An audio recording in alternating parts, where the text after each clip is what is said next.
শ্রীরামচন্দ্র,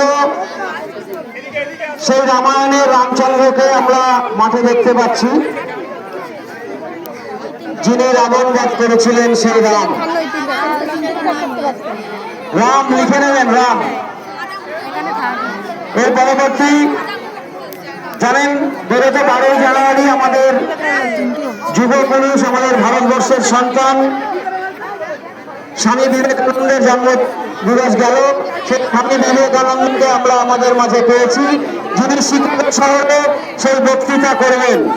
স্বামী বিবেকানন্দকে আমরা মাঠে পেয়েছি, তিনি শিকাগো শহরে যে বিখ্যাত বক্তৃতা তিনি রেখেছিলেন জাতির উদ্দেশ্যে, দেশের উদ্দেশ্যে, বিশ্বের উদ্দেশ্যে। সেই স্বামী বিবেকানন্দ তিনি আমেরিকার শিকাগো শহরে বক্তৃতা সভায় তার যেমন আদর ছিল, তাকে আমরা পেয়েছি। জোরে একবার স্বামী বিবেকানন্দের জন্য হাততালি চাইব সকলের কাছ থেকে। এত সুন্দর একটা